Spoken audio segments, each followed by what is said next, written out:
Terima kasih ya Tuhan. Terima kasih buat hadirat-Mu.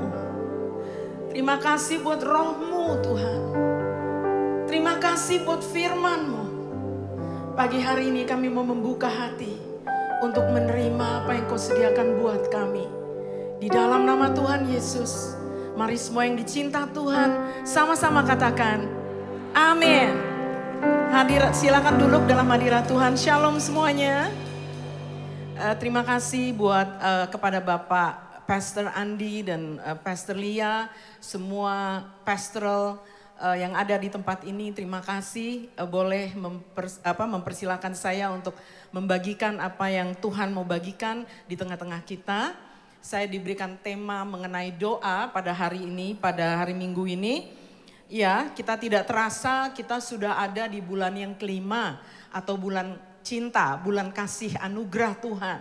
Tetapi kita tidak mungkin bisa tiba pada bulan kelima ini menjelang juga perayaan Pentakosta. Kita tidak mungkin bisa lewat tanpa kita melalui bulan Paskah. Bulan ketika Kristus mati dan disalibkan buat kita. Di mana makna dari kematian Kristus dan kebangkitannya itu salah satu yang terbesar yang saya ingin tekankan adalah untuk kita dapat kembali memiliki intimacy with God. Untuk kita bisa kembali kepada kasih yang mula-mula. Untuk kita bisa mengalami sebuah persekutuan dengan Roh Kudus secara pribadi. Itulah kematian dan kebangkitan yang Tuhan buat kehidupan kita. Alkitab mencatat bahwa Tuhan telah menyiapkan segala sesuatu in the beginning. Dari hari yang pertama sampai pada hari ke-6 penciptaan buat manusia yang dijadikan Tuhan menjadi rupa dan gambarannya. Kemudian pada hari yang ke-7 Tuhan beristirahat bekerja. Dia berhenti bekerja. Saya mendapatkan rema waktu saya sedang merenungkan ini. Waktu Tuhan berhenti bekerja. It is because He wants to have a relationship with His ciptaannya manusia, rupa dan gambarannya itu. Tuhan berhenti bekerja dan Dia puas melihat apa yang Dia sudah lakukan. Dan Dia katakan everything is good. Tetapi itu tidak sampai seperti itu saja. Tetapi Dia mau menekankan bahwa Dia pada hari yang ke-7 menguduskan hari itu. Karena hari itu adalah hari yang ditetapkan di mana Tuhan sendiri sang pencipta langit bumi beserta isinya. The primordial God, the true one God itu mau bersekutu dengan ciptaannya sendiri. Disitulah Tuhan melimpahkan hasratnya. Disitulah Tuhan melimpahkan cetak birunya. Dan Tuhan juga memberikan manusia free will dalam hidup ini. Kita tahu bagaimana kejatuhan manusia. Karena pelanggaran yang dilakukan akibat free will yang harus ada tanggung jawab di dalam free will itu. Tapi saya tidak akan bicara mengenai hal itu. Saya hanya mau ingin berbicara betapa hasrat Tuhan untuk mengembalikan persekutuan yang telah hilang itu akibat dosa. Betapa hasrat Tuhan, karena Tuhan itu beberapa mungkin berpikir kenapa Tuhan membiarkan ini terjadi. Karena tadi itu Tuhan memberikan free will. Manusia boleh memiliki freedom of choice. Supaya dalam hidup mereka ada makna yang Tuhan taruh. Tetapi disertai dengan tanggung jawab. Nah, Tuhan mau untuk kembali mengalami persekutuan dengan kita.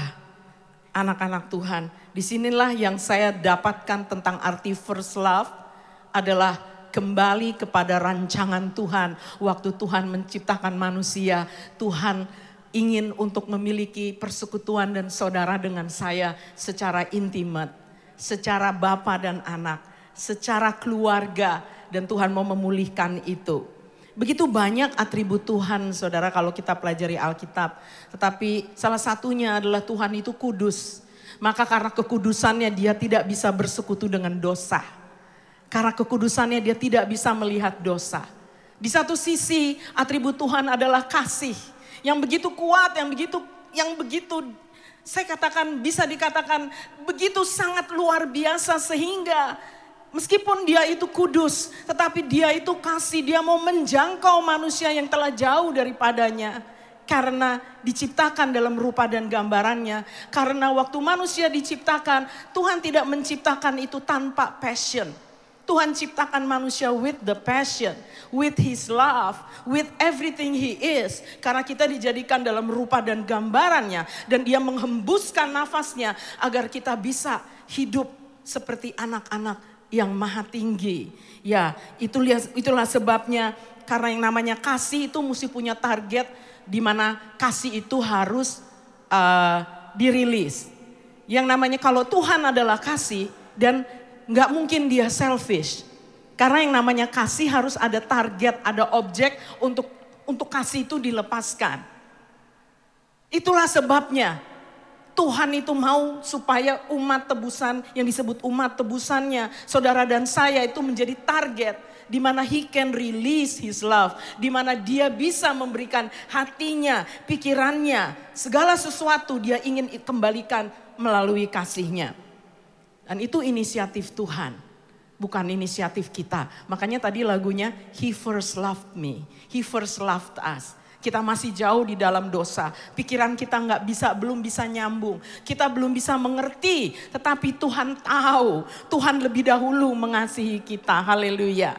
Dan kalau kita membaca, saya tidak ingin kita membuka itu. Ini hanya introduction aja. Kalau kita membaca dari Mazmur 42 yang kita sudah sering dengar. Tentang the deep calls unto deep. Deep ini samudra raya yang memanggil. Deep ini berbicara deep pertama, deep huruf besar adalah kedalaman hati Tuhan. Dia terlebih dahulu yang memanggil. Deep yang huruf kecil. Dia menjangkau itu. Dia mau masuk kepada kedalaman hati nurani saudara. Yang tidak seorang pun dapat jangkau. Tetapi Tuhan, Dia berhasrat untuk Dia habitate. Dia ingin dwell. Dia ingin tinggal. Dia ingin memiliki persekutuan itu. Deep calls unto deep. Kedalaman Tuhan ingin masuk ke dalam kedalaman hati kita. Untuk itulah Tuhan telah menetapkan penebusan sebelum bahkan dunia dijadikan. Bukan Yesus Kristus itu harus Yesus yang sudah ada. Dia adalah Logos. Dia adalah firman yang hidup. Dia bersama-sama dengan Tuhan, bahkan Dia adalah Tuhan itu harus menjelma sebagai manusia dari alam kekekalan, harus turun dan dipilihnya pada hari raya Paskah orang Yahudi, saudara. Dan penebusan itu kalau kita mau lihat itu sudah ada saya tidak tahu apakah saya siapkan slide-nya, tapi kayaknya tidak. Maka itu saya hanya berikan referensi ayat. Di 1 Petrus 1 ayat 20 dan Wahyu 13 ayat yang ke-8. Di situ kita akan tahu bahwa anak domba itu sudah disembelih sebelum dunia dijadikan.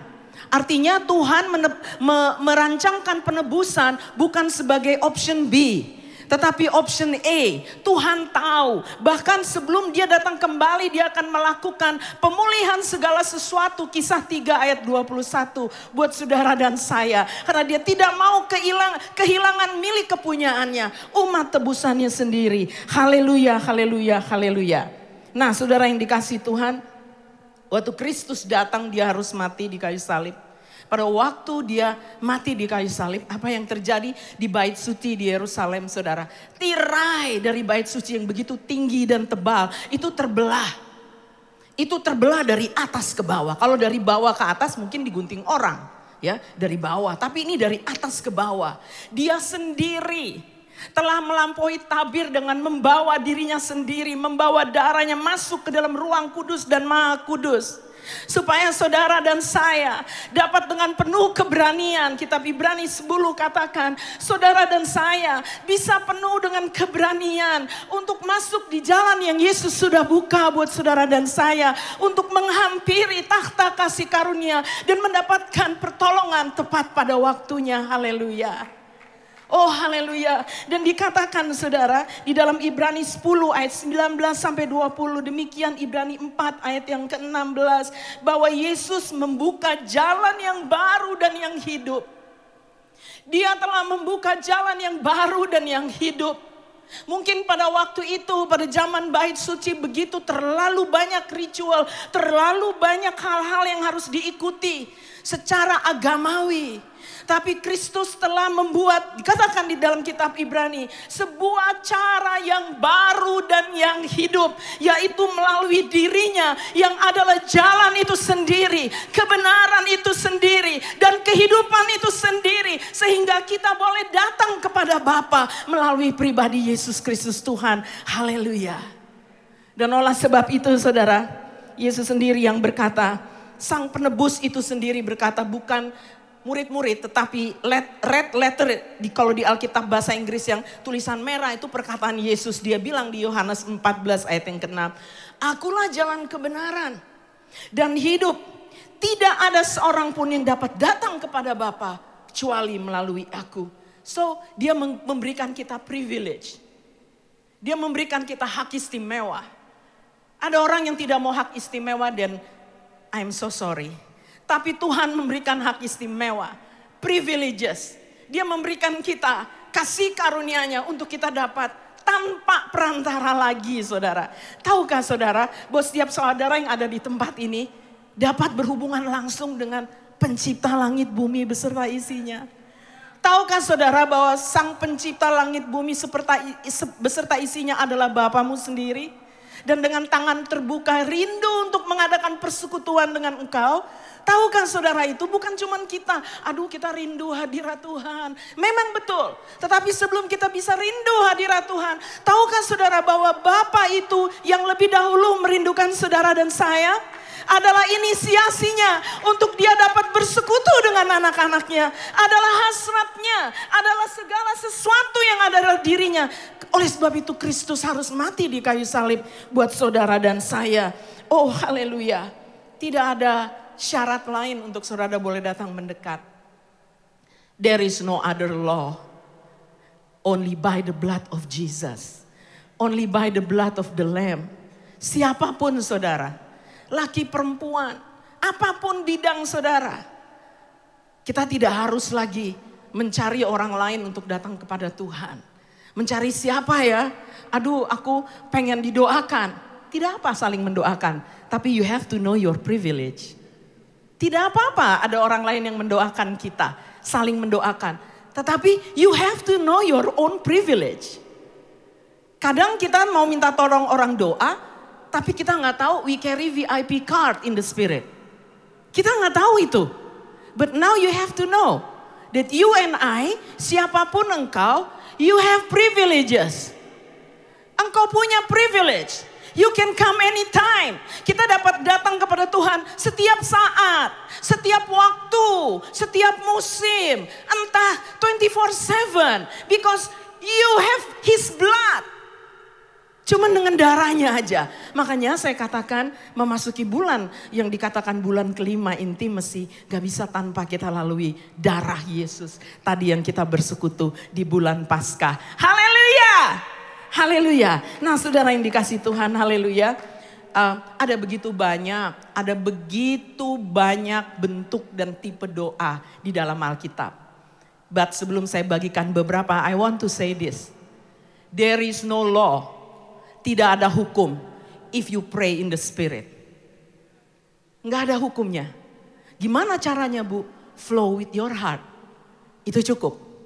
Nggak ada law. There is no more condemnation for those who are in Christ Jesus, who are led by the Spirit of the Lord. Roma 8 ayat yang ke-1. Nggak ada condemnation. Jadi kalau saya mau ajarin, ya Roh Kudus yang ngajarin kita. Tapi saya akan coba untuk membagikan beberapa saja yang untuk membekali kita nanti diakhiri dengan meditative prayer buat pertumbuhan pribadi. Oke, ada yang kita sudah tahu, sama-sama tahu, is the Lord's Prayer, itu yang paling terkenal.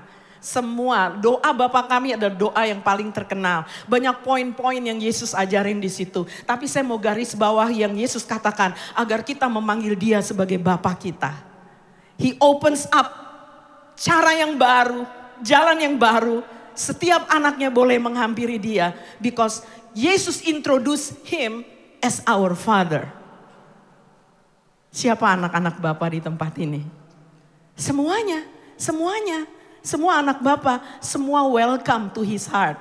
Welcome untuk masuk ke ruang takhta kasih karunia, oke? Dan diakhiri dengan Dia katakan, Kalau kita berdoa, sebelum dia mengakhiri dia bilang kita minta supaya kerajaannya yang datang, kehendaknya yang jadi di bumi seperti di surga. For his is the kingdom and the power and the glory forever. Karena semuanya itu milik kepunyaan yang disebut Bapa kita adalah Raja segala raja. Haleluya. Dan dia mengajarkan kita supaya kita mau belajar sepakat dengan kehendaknya. Makanya kalau kita berdoa itu cari tahu apakah ini kehendak Tuhan. Kita lihat di Alkitab. Apakah ini kehendak Tuhan. Itu kalau itu kehendak Tuhan, then we can be assured apa yang kita doakan pasti digenapi. Haleluya. Kemudian kita boleh menaikkan doa permohonan tentu. Apapun, setiap kita punya kebutuhan. Ya, Bapak Ibu yang mempunyai keluarga, yang mempunyai usaha atau kesehatan atau apapun, boleh menaikkan doa permohonan. Silahkan, karena itu tertulis di dalam Alkitab. Kemudian kita mulai berkembang kapasitasnya. Kapasitas rohani kita mulai lebih jauh melihat dengan doa syafaat. Bukan lagi untuk berdoa mungkin bagi kita, tapi bagi lingkungan kita, bagi orang-orang sekitar kita, bagi bangsa kita, bagi negara kita, bagi tujuan Tuhan. Untuk apa yang Tuhan tunjukkan kepada kita untuk kita doakan melalui doa-doa syafaat kita. Setelah kita menjadi dewasa, kita bisa melakukan doa ucapan syukur. Ibu saya 85 tahun. Dia kalau lihat saya berdoa, bahwa saya memang dari muda berdoa, dia suka tersenyum. Dia bilang, kenapa sih kamu begitu doanya? Ya kan a warrior gitu. Dia bilang, bersyukur doanya, bersyukur aja. Ya tapi saya sudah lihat bahwa dia sudah pada level itu. Dia sudah mengerti. Jadi everything adalah ucapan syukur. Thank you for today, Lord. Thank you karena Tuhan turut bekerja di dalam segala hal. Hanya untuk mendatangkan kebaikan bagi kita yang mengasihi Tuhan. Dan yang terpanggil sesuai dalam rencananya. Jadi dia cuma bersyukur. Terima kasih. Biarpun di dalam kehidupannya itu mungkin ada kekurangan, ada kebutuhan. Tapi dia begitu yakin nih. Aku kan anaknya Bapa. Bapakku pasti perhatikan. So I thank you Abah. For setiap perjalanan hidupku, musim-musim hidupku. Kalau kita punya itu, kita nggak bisa paksain yang dari muda, kecil, anak baru begitu. Kita belum bisa begitu, kita harus taruh kebenaran-kebenaran itu. Sehingga dia bertumbuh secara rohani dan bertumbuh secara iman dan mengerti. Oh, everything is well. Everything is well. Terkadang Tuhan izinkan proses-proses dalam hidup kita. Terkadang kita harus masuk ke dalam hal-hal yang memang it's allowed by God untuk proses kehidupan kita dalam segala hal. Akhirnya kita cuma bersyukur, terima kasih Tuhan buat kekuatan yang baru. Terima kasih Tuhan buat hikmat. Terima kasih Tuhan buat hari ini Engkau masih memberikan aku kekuatan yang baru. Akhirnya seperti itu. Nah siang ini saya mau akan lebih menjelaskan tentang meditative prayer. Ya, meditative prayer ini sebaiknya buat pribadi saudara lakukan untuk pertumbuhan iman ya. Nah, meditative prayer itu penggabungan antara meditasi firman dan doa. Mengapa demikian? Itu ada di Alkitab. Banyak ayat juga, sebab seringkali most of the time Tuhan bicara lewat firman-Nya. Dan kita bicara kepada Tuhan lewat doa. Jadi kita gabungkan meditative prayer, firman Tuhan dan doa. Amin. Ya, ini buat pertumbuhan rohani kita. Dan sebenarnya meditasi dan doa itu they are just tools. Siapapun bisa melakukan, bahkan di luar sana orang yang non-Christian juga melakukan itu. Tetapi fokus kita kan kepada Yesus Kristus sebagai jalan kebenaran dan hidup. Jadi ini adalah tools. Jadi saudara jangan heran. Kata pertama tentang meditasi, tolong slide number 1. Pertama kali kata meditasi dalam Alkitab itu di kitab Kejadian 24 ayat 63. Dari versi Amplified yang klasik saya dapatkan demikian. Isaac went out to meditate and bow down in prayer in the open country field in the evening. And he looked up and saw that behold the camels were coming. Tiba-tiba di New King James Version Yang bow down in prayer sudah tidak terlihat, tinggal kata meditate. And Isaac went out to meditate in the field in the evening, and he lifted his eyes and looked, and there the camels were coming. Tiba-tiba di terjemahan Lembaga Alkitab Indonesia sudah tidak terlihat. Cuma dikatakan menjelang senja, Ishak sedang keluar untuk berjalan-jalan di padang. Ia melayangkan pandangannya, maka dilihatnya lah ada unta-unta yang datang. Kalau saudara tahu cerita perikop ini, si Ishak sedang mau dijodohin dengan Rebeka. Jadi Ishak sedang tunggu di suatu tempat dan pesuruhnya sedang bernegosiasi untuk dapatkan Rebeka. Jadi pada saat ini si Ishak itu is meditating and praying. Ya dugaan saya meskipun tidak dibilang, dia berdoa, semoga aja. Semoga aja the bride is coming. Semoga aja gitu ya. Jadi ini ayat yang pertama yang saya dapatkan itu. Kemudian coba slide yang kedua. Kita akan lihat slide yang kedua itu sebenarnya tujuannya adalah meresponi kasih Tuhan tadi. Kita datang mendekat kan. He calls us first. Kita datang mendekat. Kasih Tuhan dalam persekutuan bersama Roh Kudus yang akan menerangi pikiran, perasaan kita, imajinasi kita. Karena meditasi juga akan ada imajinasinya. Mental ability kita akan bekerja di situ dan firman Tuhan. Tujuannya apa? Di situ kita akan mengalami pembaharuan pikiran. Ya, pembaharuan pikiran karena kita meditasi firman, hal-hal yang telah lama ada di pikiran kita bisa di override, bisa digantikan di dalam pikiran kita. Kemudian kita dapat memiliki pikiran yang diurapi atau pikiran Kristus, dan kita bisa mengembangkan pertumbuhan kita di dalam Christ consciousness. Awareness secara rohani akan menjadi semakin intim, semakin menjadi menyerupai Kristus itu sendiri. Dan ini bagian dari kita dapat menyelaraskan roh, jiwa, dan tubuh. Oke, saya nggak bicara ini karena nanti panjang. Saya cuma mau bicara tentang meditative prayer-nya. Kemudian menerima pengertian firman yang lebih mendalam. Dan tentunya mengalami perjumpaan with the God of the Bible. Jadi Bible, ayat Alkitab itu jadi menjadi the living word. Kita mengalami perjumpaan with the living word. Seperti itu ya. Itu objektifnya kita. Nah selanjutnya slide-nya. Nah ini dua kata Ibrani dalam perjanjian lama untuk meditasi. Pertama kata haga artinya mendesah, bergumam, juga to meditate. Kedua siha artinya merenung atau berlatih dalam pikiran. Ini mental ya, mental. Ketika Alkitab Ibrani atau perjanjian lama diterjemahkan ke dalam Yunani, haga menjadi melete dalam Yunani yang menekankan gerakan meditasi di dalam kedalaman hati nurani, in the consciousness ya. Kemudian Alkitab Latin menerjemahkan kata haga atau melete menjadi meditatio. Dan kata meditate atau meditation disebut dalam Alkitab sebanyak 23 kali, 19 kali di kitab Mazmur, dan pertama yang tadi kita sudah baca di kitab Kejadian 24 tersebut. Mau slides berikutnya please. Slides berikutnya. Jadi meditasi yang dimaksud ini bukan mengosongkan pikiran, tapi justru mengisi pikiran kita dengan firman Tuhan. Ya, kalau istilah nabi-nabi zaman dulu, mengunyah gulungan kitab. Firman Tuhan seolah-olah dimakan, memang makanan rohani kita. Jadi kita kunyah-kunyah, nah itu terjadinya di mental kita. Ya, di mental kita seperti itu. Sehingga tercetak di dalam pikiran kita. Maksudnya seperti itu. Ya, slides yang kelima. Kita akan lihat kata meditasi di dalam perjanjian baru dikatakan begini. Saya baca yang Inggris ya, nanti saudara bisa lihat yang bahasa Indonesia. Finally brethren, whatever things are true, whatever things are noble, whatever things are just, whatever things are pure, whatever things are lovely, whatever things are of good report, if there is any praiseworthy, meditate on this. Jadi saudara bingung mau meditasi apa? Ya firman Tuhan. Specifically apa? Saudara bisa satu memilihnya untuk kebutuhanmu. Atau saudara dapat tuntunan Roh Kudus. Kok Roh Kudus terus bicara ayat ini? Roh Kudus bicara ayat ini. That means you need to meditate. Ya, nah meditate sendiri. Next slides please.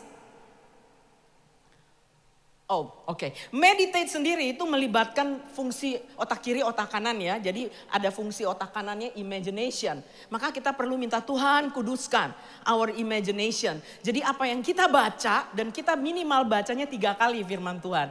Supaya dengan iman kita mendengar timbul iman. Jadi kita baca minimal 3 kali dengan suara keras, suara yang bisa didengar supaya kita bisa mendengar dan supaya subconscious kita bisa merekam. Tapi berulang-ulang lebih baik ya, tapi minimal 3 kali seperti itu. Dan kita sudah melalui pengakuan dosa, maksudnya supaya kita mengalami hati nurani yang bersih seperti itu ya. Nah, kemudian setelah itu kita mengundang Roh Kudus untuk tuntun dan arahkan kita dalam pikiran kita. Baru kita membaca yang tadi saya bilang, apa saja kita bisa meditate ya. Kadang-kala kalau saya lagi berdoa, saya berdoa buat keluarga saya gitu. Saya meditate satu bagian di ayat Filipi 4 ayat 8, yaitu good report. Saya tuh meditate only if that one word. Saya meditate, what is good report Lord. Dan di sini bisa kelihatan di imagination saya. Dan saya itu langsung harus bisa memikirkan, merasakan itu terjadi. The good report terjadi atas suamiku. That good report terjadi atas anak-anakku. Dalam hal ini aku rasakan dan aku bisa melihat. Misalnya seperti itu. Ya, itu cuma satu hal of good report ya. Kita bisa seperti itu. Kemudian apa yang kita dapatkan rema begitu kita bisa komunikasikan dengan Tuhan. Kita bilang, ya Tuhan terima kasih that good report. So firman dan doa menjadi satu, menjadi meditative prayer. Ini salah satu bentuk saja dari begitu banyak bentuk yang ingin saya berikan. Supaya ketika di dalam kesendirian, kapan waktunya Ibu? Bisa pagi bisa malam. Karena Yosua diperintahkan di Yosua 1 ayat 8. Renungkanlah, kata renung itu sebenarnya meditate. Meditate the word, day or night, day and night. Termasuk juga Mazmur pertama itu. Merenungkanlah firman itu siang dan malam. Saudara bisa melakukan siang dan malam, saudara bisa juga melakukan either siang atau malam. Di mana saudara bisa lakukan? Kalau zaman Yosua yang saya dituturkan dari seorang rasul yang saya terima pengajarannya. Itu waktu Yosua menyeberang harus di padang gurun. Dia membawa itu serombongan orang-orang Yahudi. Orang Israel kan banyak. Jadi dia dari depan gak ada toa, gak ada mic. Dia bilang misalnya contoh. The Lord is my shepherd. Nanti orang yang keberapa itu juga teriak. The Lord is my shepherd. Dia ngomong sampai ke belakang, sampai ke belakang, sampai ke belakang. Dan sementara itu berjalan, mereka tuh ngebayangkan sambil berjalan. The Lord is my shepherd. Seperti itu. Jadi bisa dalam perjalanan kalau rombongannya banyak. Tapi yang saya maksudkan ini biar buat pribadi kita. Daud melakukannya di Mazmur 63 kalau gak salah ayat yang ketiga. Di dalam pembaringan. Ketika di dalam pembaringan aku memeditasikan Tauratmu. Jadi bisa. Begitu ya, bisa dalam keadaan duduk, di mana saja. Kalau saya paling suka, kalau saya sedang mengadakan perjalanan di pesawat, saya paling suka. Tutup mata di situ, saya langsung meditate. Seperti begitu ya, kita bisa melakukan itu. Dan slide yang ke-6 dari ini ya, slide yang ke-6. Oh belum seperti itu. Sebelumnya saya ingin kita lihat di 1 Petrus 4 ayat yang ke-7. Saya tidak sediakan slide-nya tapi saya ingin kita melihat itu sendiri. Boleh ada di sini ayatnya 1 Petrus 4 ayat yang ke-7. Saya bisa bacakan buat kita. Kesudahan segala sesuatu sudah dekat. Karena itu kuasailah dirimu dan jadilah tenang supaya kamu dapat berdoa.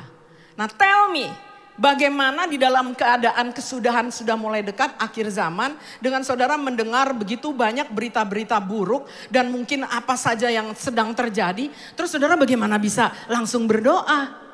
Kalau ayat itu bilang harus pertama menguasai diri. Kemudian harus menjadi tenang. Karena kebanyakan doa itu pelarian kita panik. Ya gak? Ya gak? Halo, panik kita berdoa, salah gak itu? Sebetulnya gak salah. Tapi kalau saudara mau mendapatkan arahan, susah dengan kepanikan itu. Baik, jadinya kita harus menguasai diri. Disinilah penyelarasan 3 dimensi manusia, roh, jiwa, dan tubuh. Tapi saya gak kupas terlalu panjang, tapi kita harus menjadi tenang. Nah secara fisik, untuk menjadi tenang, secara fisik gitu saudara atur pernapasanmu. Inhale. Exhale. Sebelum berdoa. Ini kan panik nih. Wah saudara lagi dikejar apa atau berita yang buruk atau aduh inhale. Tapi waktu saudara inhale, saudara begini. Inhale the mercy of God. Exhale the grace of God. Inhale again. Your mercy Lord new every morning. Exhale lagi. Thank you for your grace. begitu. Tarik napas. Saudara kalau ke dokter kemana saja untuk supaya saudara tenang pasti begitu. Mau melahirkan atau mau apa begitu ya. Tarik napas, atur napas. Itu ada maksudnya. Supaya kita menjadi tenang. Jadi kita bisa selaras. Tuhan bisa berbicara, kita bisa menangkapnya. Kadang Roh Kudus berbicara lewat manusia roh kita. Karena kita tidak tenang, kita gak bisa mendengar suara Tuhan. Halo? Dapat dimengerti ya? Nah, untuk akhir saya ingin kita sama-sama melihat Markus 11 ayat 24. Kita mau di sini coba bersama-sama. Kita fokus ya kepada Kristus sebagai firman yang hidup. Bukan hanya teks. Oh ini teks. Tapi Kristus adalah firman yang hidup. Dikatakan demikian. Kita baca 3 kali ya bersama-sama. 2, 3. Karena itu aku berkata kepadamu. Apa saja yang kamu minta dan doakan. Bahwa kamu telah menerimanya. Maka hal itu akan diberikan kepadamu. Karena itu aku berkata kepadamu, apa saja yang kamu minta dan doakan, bahwa kamu telah menerimanya, maka hal itu akan diberikan kepadamu. Karena itu aku berkata kepadamu, apa saja yang kamu minta dan doakan, bahwa kamu telah menerimanya, maka hal itu akan diberikan kepadamu. Jadi di sini ada telah menerimanya ya. Jadi saudara meditate, saudara katakan Tuhan aku percaya. Markus 11 ayat 24 buat aku. Dan saudara meditate saat ini, yuk kita bangkit berdiri. Apa yang menjadi kebutuhanmu yang mendesak hari ini? Apa saudara kebutuhanmu? Sudah tutup mata? Saudara tutup mata? Ayo saya ajak kita semua tutup mata. Apa kebutuhanmu yang paling mendesak? Ingat saudara minta nanti good report, oke? Dari Tuhan tadi good report. Satu kabar baik, oke? Tutup matamu. Dan kemudian di situ saudara bisa melihat bahwa Tuhan aku percaya. Nah sekarang apa yang saudara percaya untuk saudara doakan, imajinasikan saudara sudah dapat melihat jawaban doa itu. Saudara sudah bisa rasakan jawaban doa itu. Saudara harus sudah dapat seperti seolah-olah itu sudah terjadi atas hidupmu. Terus meditasikan itu. Lihat itu. Jawaban doa itu, lihat. Haleluya. Rasakan itu saudara. Apabila engkau sakit, rasakan the healing touch of God mulai masuk ke dalam tubuhmu. Rasakan itu. Dan lihat itu. Lihat. Thank you Abba. You are the living word. The living word that minister to your own people. Bukan aku Tuhan. Tapi your own word. The living word. The Holy Spirit. Engkau yang melayani setiap kami. Buat kami melihat jawaban doa saat ini. With that mental ability. Dengan pikiranmu. Engkau dapat merasakan. Engkau dapat mendengar. Haleluya. Sementara itu saudara tutup mata, saya mau beri sebuah kesaksian untuk menutup. Terus ya saudara, tapi saudara boleh dengar. Ada seseorang yang sedang menemani seseorang Amerika asli, Apache. Orang ini sedang melakukan riset di Amerika. Nah orang asli ini minta ditemenin, katanya dia mau berdoa di the desert, entah di Arizona kayaknya sih, di New Mexico atau Arizona, saya lupa tempatnya. Karena sudah 5 tahun pada waktu itu tidak turun hujan, sehingga mulai ada banyak bergelimpangan hewan-hewan yang mati. Nah ini orang asli minta tolong ditemani dia ke padang gurun. Dia ada di padang gurun, kemudian dia mulai menyusun batu-batu membuat sebuah lingkaran. Dia susun batu-batu itu menjadi sebuah lingkaran. Kemudian dia berada di tengah-tengah di dalam batu itu. Seolah-olah dia sedang membuat perigi. Seolah-olah dia sedang membuat sumur. Dia berdiri di tengah. Kemudian dia tutup matanya. 2-5 menit dia tetap dalam posisi tutup mata dan seolah-olah berdiam diri. Setelah itu selesai, dia bilang sama temannya, yuk sudah yuk antarkan saya, kita makan yuk. Nah orang yang nganter itu bingung. Katanya kamu mau berdoa. Saya mau melihat kamu berdoa. Saya sudah. Apa yang kamu lakukan? Jadi yang dia lakukan adalah sesuai dengan ayat tadi. kamu sudah harus menerimanya apa yang kamu minta. Jadi dia buat parit itu, dia berdiri di tengah-tengah, dia tutup mata. Dia sudah mulai melihat hujan itu turun dengan penglihatannya dan membasahi kakinya. Dan dia bukan cuma melihat, dia merasakan kakinya mulai ada air becek-becek di situ dan mulai semakin penuh. Dan dia sudah melihat, udah membasahi padang gurun hujan itu.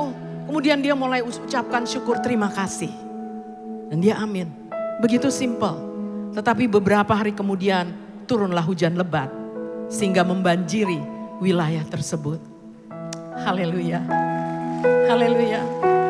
Yesus adalah jalan, kebenaran dan hidup. Dan perkataannya, apa saja yang kamu doakan, yang kamu minta. Kalau kamu anggap itu sudah kamu terimanya, maka engkau diberikannya. Terima kasih ya Tuhan. Terima kasih Tuhan. Thank you Jesus. Thank you Lord. Terima kasih. Biarlah firman ini terus mengajar Tuhan. Dan umatmu mendapat kemerdekaan di dalam doa. Memiliki persekutuan dengan firman Tuhan. Dan mengalami perjumpaan with the living word. Haleluya. Haleluya. Thank you Lord.